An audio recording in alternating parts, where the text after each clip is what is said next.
All the students. मैं tense पूरा start किया हूँ। इसके पर मैं दो वीडियो दे चुका हूँ, 71 और 72, जिसमें मैं इंट्रोडक्शन ऑफ टेंस और काइंड्स ऑफ टेंस में दे चुका हूँ। अब मैं शुरू करने जा रहा हूँ टेंस का पूरा एक एक्सप्लेनेशन के साथ, विस्तार के साथ। और सबसे पहले मैं प्रेजेंट टेंस स्टार्ट करने जा रहा हूँ। प्रेजेंट टेंस में प्रेजेंट इंडेफिनिट परफेक्ट की बात मैं नहीं कर रहा हूँ, प्रेजेंट टेंस की बात कर रहा हूँ। अब इसमें जितने आएंगे चार प्रकार, present indefinite, present perfect, present perfect, present continuous, उस चार को विस्तार से पढ़ना है। और आप ये जानें कि प्रेजेंट टेंस में चाहे आप जितने चार काइंड्स ऑफ प्रेजेंट में पढ़ा चुका हूं, तो चार काइंड्स जो होते हैं उस चारों काइंड्स मिला करके प्रेजेंट टेंस की बात हो जाएगी। तो प्रेजेंट टेंस में आप देख लो, ये सारे वर्ब का प्रयोग होगा। उसमें V1, V5, V3, V4 ये चार रूप जो मेन वर्ब के हो जाएंगे, और am, is, are, has, have और डू, डज और बीन, यानी कि ये इधर जो रेस्ट 8 बच रहे हैं, 8, 3, 5, 7 और 8, तो ये 8 प्रयोग होता है सब मिला के प्रेजेंट टेंस में। अब हम लोग किसका प्रयोग कहां होगा उसका अध्ययन हम लोग करने चले। पहले इतना आप नॉलेज रख लें, ये सब आपका प्रेजेंट टेंस का हेल्पिंग वर्ब और मेन वर्ब है। और हेल्पिंग वर्ब जो है इसमें मेन वर्ब का भी काम करेगा। कैसे काम करेगा? Just we have to study, एकदम हम लोग अध्ययन करना इसी पर करेंगे। चलिए आप लोग पढ़ते हैं प्रेजेंट इंडेफिनिट स्टार्ट करते हैं। प्रेजेंट टेंस की डेफिनेशन क्या मैं दे चुका हूं पीछे, मुझे देने की जरूरत नहीं है।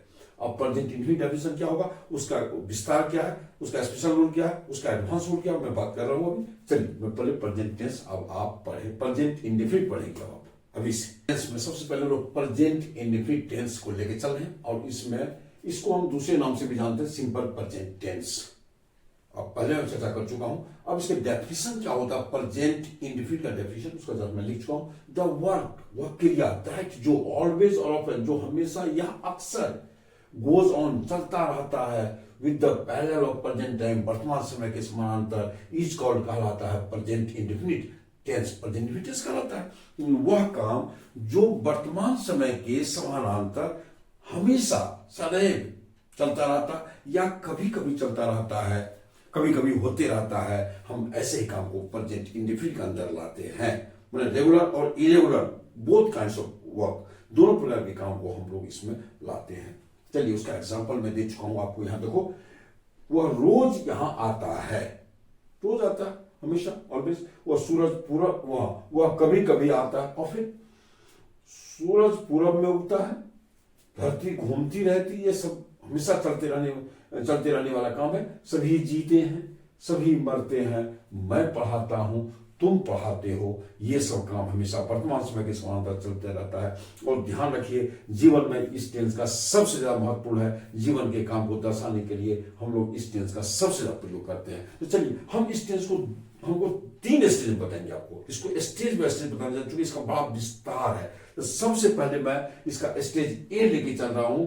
उस स्टेज ए में मैं सबसे पहले आपको 4-5-6 रूल इसमें आएगा, फिर स्टेज बी में 5-6 रूल आएगा, फिर स्टेज सी में 5-6 रूल आएगा। तीनों रूल को मैं अलग अलग बताऊंगा, और फिर उसके बाद मैं इसमें सिंपल तरीके से बताऊंगा, एकदम बेसिक से, जीरो से, जो आप बच्चों को बहुत जरूरी है भाई, इसकी बहुत जरूरी है। टेंस जानोगे तो इंग्लिश जानोगे, ताकि सब ढंग के बच्चे सब पढ़ पाए। अगर आप हाई स्कूल के बच्चे हो या कॉलेज के बच्चे हो या कॉम्पिटिटिव बच्चे हो, सबके लिए मैं टेंस व्यवस्था करने जा रहा हूं। तो सबसे पहले मैं एकदम बेसिक चीज, मैं एकदम जीरो लेवल से स्टार्ट करूंगा, फिर उसके बाद धीरे धीरे हायर करते करते मैं एकदम टेंस का जो एडवांस रूल है वहां तक ले चलूंगा, ताकि आप फिल ऑफ द ब्लैंक्स, खाली जगह भर पाए, कॉमन एरर बना पाए। हर दृष्टिकोण से मैं आपको इसमें मटेरियल में उपलब्ध कराने जा रहा हूं। इसमें कोई कोर कसर मैं नहीं छोड़ने जा रहा हूं। तो सबसे पहले आइए स्टेज ए।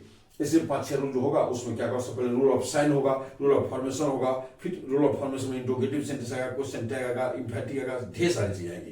तो हम सब रूल अलग अलग देने जा रहे हैं। तो आइए, परिभाषा हो चुकी है, तो आपको स्टेज ए जो मैं देने जा रहा हूं, तो सबसे पहले मैं उसमें बताऊंगा आपको ये rule of sine, rule of identification, SIGN, पहचानने का नियम, पीछे भी आप चर्चा कर चुका हूं मैं।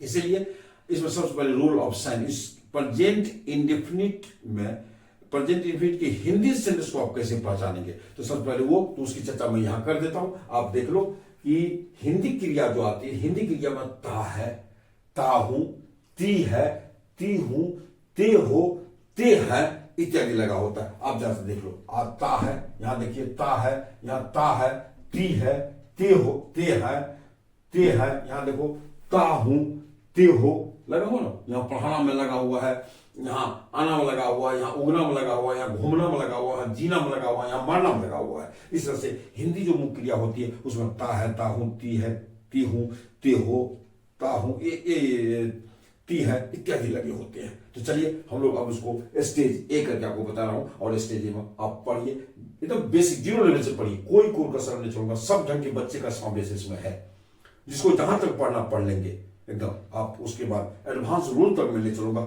बारी बारी से सबके लिए व्यवस्था है। का पहला रूल है रूल ऑफ साइन, पहचानने का नियम। कैसे आप पढ़ते बताने में पीछे चर्चा कर चुका हूं, फिर मैं लिख दिया हूं उसका सिस्टमेटिकली। हिंदी क्रिया प्लस हिंदी क्रिया के साथ क्या लगेगा, ता है, ता हो, ती है, ती हूं, ते हो, ते है, इटीसी। एग्जाम्पल दे चुका हूं, वह पढ़ता है, ता है लगा, पढ़ना के साथ ता है लग गया, पढ़ते हो, पढ़ना के साथ ते हो लग गया। मैं पढ़ता हूं, ता हूं लग गया पढ़ना के साथ। मैं पढ़ती हूं, पढ़ना के साथ ती हूं लग गया। सभी खाते हैं, खाना के साथ ते है लग गया। और सभी जीते हैं, जीना के साथ ते है लग गया। इस पर ना हट जाता है और ना के जगह ता है, ता होते हैं इत्यादि लगता है। यही है, इस देखिए सब का ना हट गया। चलिए अब बनाते हैं रूल ऑफ फॉर्मेशन, बनाने के नियम। आइए रूल ऑफ फॉर्मेशन में रूल नंबर दूसरा इसका है बनाने के नियम। देखिए बनाने के नियम जो होता है इसमें मैं बता देता हूं आपको। प्रेजेंट इंडेफिनिट एकलौता ऐसा टेंस है जिसमें मेन वर्ब के 2 रूप प्रयोग होते हैं, वो है V1 और एक है V5। V1 V5 माने थ्योरी ऑफ वर्ब में चर्चा कर चुका हूं, आप वहां देख लो पार्ट फर्स्ट में। V1 और V5 होता है।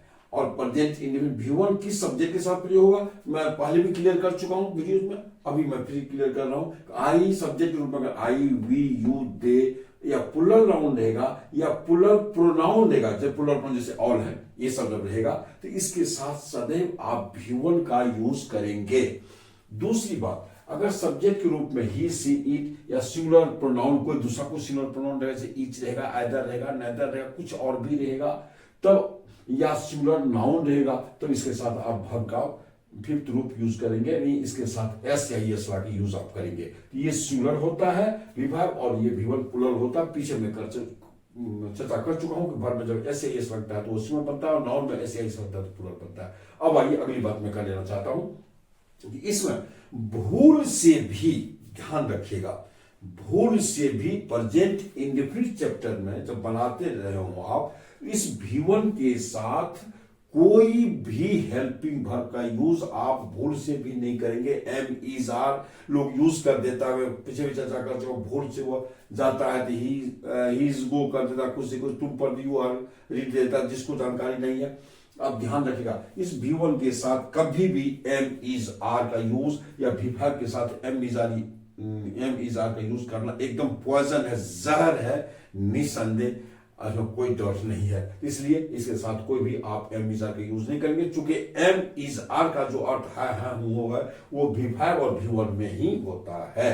क्लियर हो गया होगा। अब देखिए मैं एग्जांपल दे चुका हूं, सब्जेक्ट V1, यहाँ डॉट डॉट मैं दे दिया, ऑब्जेक्ट की बात कुछ और भी रह सकता है, इसलिए मैं डॉट डॉट दे दिया हूं। यहाँ भी आप आराम से पढ़ो, देखो एग्जांपल दे दो। मैं खाता हूं, आई, तुम पढ़ते, यू रीड, सभी जानते हैं, ऑल रीड, सभी मरते, ऑल डैश, लड़के नाचते, बॉयज रीड, और लड़कियां नाचती है, गर्ल्स नाच में दी नहीं रहेगा, क्योंकि खास लड़के लड़कियों के बारे में चर्चा नहीं हो रही। यहाँ V5 है, आप देख लो, राम खाता है, राम ईट्स दिया, सीता पढ़ती, सीता रीड्स, वह काम करता है, ही वर्क्स, धरती घूमती है, द अर्थ मूव्स, सूरज चमकता है, द सन साइंस होता है। तो ये सब हुआ हम लोग उसके बस बेसिक चीज है। मैं इस पर काफी एग्जांपल्स देने जा रहा हूं। पहले आप rule of sine, rule of form में सब चीज देख लो, उसके मैं वर्कआउट के लिए काफी 50, 100, 200 क्लासेस देने जा रहा हूं। बेसिक, एडवांस सब देने जा रहा हूं, क्योंकि मैं बोल चुका हूं, प्रोमिस कर चुका हूं, सब का रूल देने जा रहा हूं। चलिए अब हम लोग रूल 3 पढ़ने जा रहे हैं, इम्फैटिक सेंटेंस, कि प्रेजेंट इंडेफिनिट का इम्फैटिक सेंटेंस कैसे बनता है। चलिए हम लोग उसको लेके चल रहे हैं रूल नंबर 3 में। रूल नंबर 3 में आप पढ़ रहे हैं इम्फैटिक सेंटेंस, मतलब जोरदार वाक्य। प्रेजेंट में इम्फैटिक सेंटेंस बनता है, जोरदार वाक्य बनता है। कैसे बनता है? हिंदी में तो, ही, तो के रहने में संकेत कर दिया हूं आपको, या तो लगा रहेगा या ही, तो दोनों लगा। अब यहां देखो, जैसा सभी पढ़ते तो है ना, तो ऐसा ही पढ़ते ही तो है, या दोनों लग गया। आप देखो यहाँ ही तो लग गया, या तो लग गया, या ऐसे तो लग गया। आप यहां भी देख लो, तो लग गया, या ही तो लग गया, यहां तो लग गया, यहां तो लग गया, यहां तो है, यहां तो है, ऐसे ही लगता है। तो ये सब जब लगा रहेगा तो ध्यान रखिएगा, प्रेजेंट इंडेफिनिट का यह इंफैटिक सेंटेंस है जो V1 और V5 के साथ हम डू और डज का यूज करते हैं। हाँ भाई जरा सा प्लीज सभी लोग ये करोगे, ये करोगे, ये करोगे, ये क्या करोगे, बस कर सब्सक्राइब कर दे, शेयर कर, कमेंट कर, सब पढ़, मन से पढ़िए, एकदम नए वर्ष में धम मचा के पढ़ो 23 ईस्वी में 2023 में। आइए तो ये जो है हम लोग डू डज के का यूज करते हैं इसमें इंफैटिक बनाने के लिए। दो हेल्पिंग वर्ब प्रेजेंट इंडेफिनिट के एक्टिव में यूज होता है, दो हेल्पिंग वर्ब डू और डज। डू V1 होता है और डज V5 होता है, इसलिए V5 जब रहेगा V5 जिस V5 जो रहेगा उसके साथ डज ले आएंगे, और डज जब ही आएगा तो मैं पहले थ्योरी ऑफ वर्ब बता चुका हूं बेटा कि डज जब ही आएगा तो V1 होगा और डू आएगा तो V1 ही होगा। डू डज के साथ मेरे पास V1 यूज होता है। आप देख लो एग्जांपल मैं दे चुका हूं, यहाँ सभी पढ़ते हैं, सभी पढ़ते ही तो ऑल डू रीड, तुम गाते ही you do read, you do sing, तुम गाते तो हो, यू डू सिंग, वही बात होगी। मैं पढ़ाता तो हूँ, आई डू टीच, मैं पढ़ाता हूँ। राम, यहाँ देखो राम पढ़ता तो है, राम पढ़ता ही तो है, राम डज रीड। सीता नाचती तो है, सीता डज डांस, तो वह काम तो करता है, वह तो काम करता है। किसी भाषा में किसी भी तरह से रह सकता है। यू डज वर्क, यहाँ वर्क V1 के रूप में यूज किया, मैं नाउन के रूप में यूज नहीं किया हूँ मैं। वह नाचती है, वह नाचती तो है, सी डज डांस। इस वक्त मैं इस रूल ऑफ फॉर्मेशन से निकलूंगा तो काफी चर्चा में करूंगा। तो चलिए पहले तीनों स्टेज में पूरा कर लेता हूं। ये था आपका इंफैटिक सेंटेंस। अब हम पढ़ने जा रहे हैं इसका निगेटिव। ध्यान रखिए निगेटिव सेंटेंस में क्या करेंगे तो इसमें से डू और डज के साथ नॉट जुड़ जाते हैं, क्योंकि निगेटिव सेंटेंस जब भी होता है बिना हेल्पिंग वर्ब से नॉट आता नहीं है, और इसलिए आप इस सब्जेक्ट के साथ डू नॉट होगा और इस सब्जेक्ट के साथ डज नॉट होगा, लेकिन हमेशा डू डज के बाद तो V1 यूज होगा। चलिए मैं इसको आपको लिख देता हूं, इसको जरा सा इंफैटिक निगेटिव सेंटेंस बना लेते हैं। प्रेजेंट इंडेफिनिट निगेटिव सेंटेंस हम सब्जेक्ट के हिसाब से बनाते चले जा रहे हैं, बस V1 V5 का क्या क्या होता है बस सिंपल बनाने के लिए इसको मैंने दो पार्ट में डिवाइड कर दिया। अब इस सब्जेक्ट से रहेगा तो सीधा डू नॉट V1 करेंगे और डज नॉट V1 करेंगे। हाँ ध्यान रखिएगा, जैसे इसमें इंफैटिक सेंटेंस अगर हो तो भी बस सिंपल निगेटिव बना दीजिएगा। जैसे तुम नहीं पढ़ते हो, यू डू नॉट रीड। तुम नहीं तो पढ़ते हो, तुम नहीं तो पढ़ते हो तो यू डू नॉट रीड होगा। इसके लिए फिर अलग से कुछ डू डबल डू नहीं आता, ध्यान रखिएगा। यू डू नॉट रीड, वे सभी नहीं खेलते हैं, ऑल डू नॉट, सभी नहीं खेलते, ऑल डू नॉट प्ले, मैं नहीं पढ़ाता हूँ, आई डोंट टीच। यहाँ देखिए डज नॉट V1 आ गया है इसमें सब्जेक्ट जब ये रहेगा तो इसके साथ डज नॉट V1 यूज कर दीजिए। आपने मैं यहाँ कर दिया हूँ, देख लीजिए लड़का नहीं पढ़ता, अंतिम सेंटेंस है। This boy does not play, ऊपर सब देख लीजिए, राम नहीं पढ़ता, राम डज नॉट रीड, वह नहीं नाचती है, सी डज नॉट डांस, वह नहीं खाता है, ही डज नॉट ईट, यह लड़का नहीं खेलता है, this boy does not play. बस काफी है, इसमें डू नॉट डज नॉट लगाते जाइए। इंफैटिक सेंटेंस के लिए अलग से डू नॉट डज नॉट नहीं आएगा, इंफैटिक सेंटेंस पे अगर रहेगा तो वह सीधा ऐसे बनेगा, जैसे वह नहीं तो पढ़ता है, राम डज नॉट। बस निगेटिव और इंफैटिक होता है वो एक ही होता है। बस चलिए अब हम लोग पढ़ लेते हैं इंट्रोगेटिव सेंटेंस। अब इंट्रोगेटिव से तीन प्रकार पढ़ लेते हैं, चार हो ही गया, तीन और सात रूल आ रहे हैं इसमें, सब में सात रूल आएगा। अब देखिए बस stage A, stage B, stage सी में सब रूल आएगा। चलिए हम लोग पढ़ते हैं अब फिफ्थ रूल इंट्रोगेटिव सेंटेंस।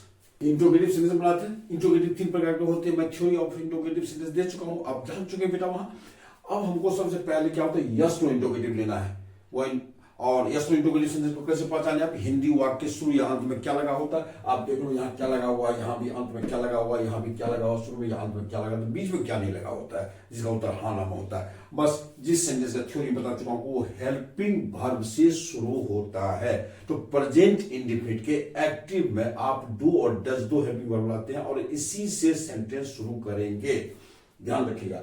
और अगर यस नो इंट्रोगेटिव, अगर ये इंट्रोगेटिव निगेटिव है तो नॉट आप यहां दे दो, चाहे नॉट को एंटी करके शॉर्ट करके यहां दे दो। मैं सेंटेंस में दिखा दिया हूं, यहां तो मैं नहीं दिखाया हूं, और उसी ढंग से आप डज को शुरू में लेंगे। और ये अगर निगेटिव है तो नॉट हम सब्जेक्ट के बाद रखेंगे, और सब्जेक्ट से पहले भी नॉट रख सकते हैं। सब्जेक्ट से पहले अगर आप नॉट रखोगे तो सीधी सी बात है इसमें एंटी हो जाता है। इसको देख लो, मैं निगेटिव को दो ढंग से बना दिया हूं यहाँ, बस सिंपल सी बात है। क्या तुम पढ़ते हो, डू यू रीड, क्या तुम नहीं पढ़ते हो, डू यू नॉट रीड या डोंट यू रीड, सभी पढ़ते हैं क्या, डू ऑल रीड, बस सिंपल सी बात है। क्या वह पढ़ता है, डज ही रीड, क्या वह नहीं पढ़ता है, डज ही नॉट रीड या डजंट ही रीड, वह नाचती है क्या, डज ही डांस। बस चलिए इस पर ढेर सारे सेंटेंस हम बनाने जा रहे हैं। अब चल आप ये लो इंट्रोगेटिव सेंटेंस, अब यस नो इंट्रोगेटिव हो गया। अब हम लोग डिस्क्रिप्टिव इंट्रोगेटिव WH वर्ड पे आधारित इंट्रोगेटिव सेंटेंस बनेंगे।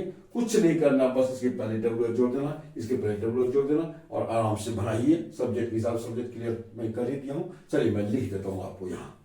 तो अब डब्ल्यू एच इंट्रोगेटिव देख लेते हैं। ये इंट्रोगेटिव से डब्ल्यू एच इंट्रोगेटिव बस यस नो में डब्ल्यू एच जोड़ दीजिए, कुछ है नहीं उसमें, बस मैं दे चुका हूँ यहाँ बोर्ड पर देख लीजिए। W H plus do plus subject और निगेटिव रहेगा तो नॉट जोड़ देंगे। नॉट को हम यहाँ भी लेंगे, लेकिन यहाँ लेंगे तो शॉर्ट में लेंगे, ध्यान रखिएगा। इसलिए क्लियर हो गया। अब डब्ल्यू एच डज होगा, सब्जेक्ट होगा और V1 होगा। बस नॉट का स्थान आप सब्जेक्ट के बाद रखें या डज के साथ रखेंगे निगेटिव रहने पर, लेकिन डज के साथ और डू के साथ रहेगा तो शॉर्ट में कर दीजिएगा। मैं एग्जांपल दे चुका हूं इसका, आप देख लो बच्चे। तुम क्यों पढ़ते हो, व्हाई डू यू रीड। तुम क्यों नहीं पढ़ते तो why do you not read, why don't you read. इस तरह से डब्ल्यू सेveral सेंटेंस बनाने जा रहे हैं, आपको देने जा रहे हैं, आप बनाएंगे इसको। और यहां देखो डब्ल्यू एच प्लस दे चुका हूं मैं। वह क्यों पढ़ता है, व्हाई डज ही रीड, वह क्यों पढ़ता है। तो और वह क्यों नहीं पढ़ता तो why does he not read, why doesn't he read. ढेर सारा वाक्य बनेगा, जैसे कि वह कहाँ खेलता है, वेयर डज ही प्ले। तुम कहाँ रहते हो, वेयर डू यू लिव। तुम कहाँ नहीं रहते, where do you not live.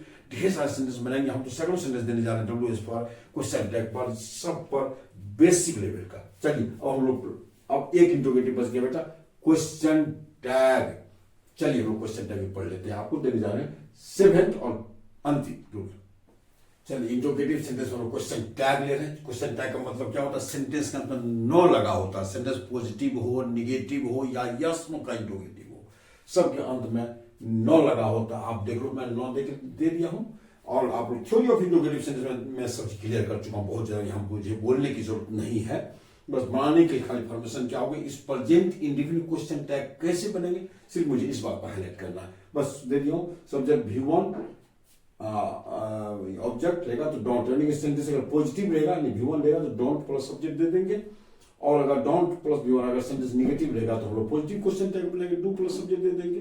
बस यहाँ देख लीजिए। अगर V5 है पॉजिटिव सेंटेंस है तो डजंट प्लस सब्जेक्ट आएगा। और अगर सेंटेंस खुद निगेटिव है तो नॉट वहां लास्ट में नहीं आता है, सिर्फ डज और सब्जेक्ट आएगा, ध्यान रखिएगा। और कोई भी अगर नाउन सब्जेक्ट के रूप में अगर है तो वहां क्वेश्चन टैग बनाते समय लास्ट में उस नाउन के अनुसार प्रोनाउन को अंत में रखते हैं, जो थ्योरी में दे चुका हूं, काफी इस पर चर्चा हो चुकी है। अब चैप्टर वाइज बनाते चलिए। तो आप देख लो, बस मैं दे चुका हूं। वे सब पढ़ते हैं ना, दे रीड, डोंट दे। वे सब नहीं पढ़ते हैं ना, they don't read, do not read, do they. यहाँ नॉट नहीं, चूंकि नॉट आ गया है क्वेश्चन में, नॉट आ जाता तो फिर नॉट बाहर नहीं जाता। नॉट एक बार आना चाहिए। भीतर नहीं है तो बाहर करो, बाहर अगर भीतर में है तो बाहर मत करो। अब यहाँ देखिए, क्या वे सभी पढ़ते हैं ना, यस नो इंट्रोगेटिव भी क्वेश्चन टैग बनता है, ध्यान रखिएगा। तो इसलिए इसका बना देंगे नियम के हिसाब से, सेंटेंस जिस नियम से बनेगा बना लेंगे। अगर ये पॉजिटिव नोटिस में नहीं है तो डोंट दे कर देंगे, डोंट प्लस सब्जेक्ट कर दिया गया यहाँ, देख लो। इसलिए do they read, don't they. क्या वे सब नहीं पढ़ते हैं ना, यस नो इंट्रोगेटिव का निगेटिव का क्वेश्चन टैग, तो don't they read, do they. बस सिंपल सी बात है, कुछ है नहीं इसमें। वह पढ़ता है ना, ही रीड्स, डजंट ही। राम नहीं पढ़ता है ना, Ram does not read, does he. Ram के लिए ही आ गया वहां, देख लो भाई। क्या सीता नाचती है ना, does Sita dance, doesn't see. Not इसलिए कि हाँ भाई नॉट नहीं है। क्या सीता नहीं नाचती है ना, doesn't Sita dance, does she. चूंकि yes no interrogative question tag है ये दोनों, आप देख लो, मैं क्लियर कर चुका हूं। क्योंकि इस पर हम काफी वर्कआउट करने जा रहे हैं, काफी सेंटेंस आपको मिलेगा। तो चलिए हम लोग ये सब देखा। चलिए प्रेजेंट इंडेफिनिट का स्टेज ए का rule of sine, rule of formation, yes जितने भी रूल थे सब रूल ऑफ फॉर्मेशन में ढेर सारे फॉर्मेशन रूल आए, 6 रूल तो आए कम से कम। 6 रूल का उससे आप परिचित हो गए। अब हम लोग उस पर वर्कआउट करेंगे। अब मैं आप बच्चों से विदा लेता हूं। चलिए अब हम लोग फिर मिलेंगे स्टेज बी में। अभी वर्कआउट मैं नहीं करूंगा, but stage A, stage B, stage C तीनों पढ़ाने के बाद तो मैं मिक्स करके क्वेश्चन आपको दूंगा, बेसिक से तो फिर higher and then highest. Highest मतलब एडवांस रूल, चाहे कम्पिटिटिव बच्चों को भी ये हर ढंग से क्वेश्चन बने। ब्लैंक्स खाली जगह, अगर ब्लैंक्स आता है खाली जगह आता है तो वहां ही भरो और कमेंट बनाइए। ढेर सारे क्या क्या चीज मैं लाने जा रहा हूं, आप देखते जाओ ये पल। चलिए आप बच्चों से विदा लेता हूं, लेकिन भाई जरा सा समझ ले मैं क्या इशारा कर रहा हूं, आप कर लो। चलिए आप तमाम बच्चों को थैंक्स।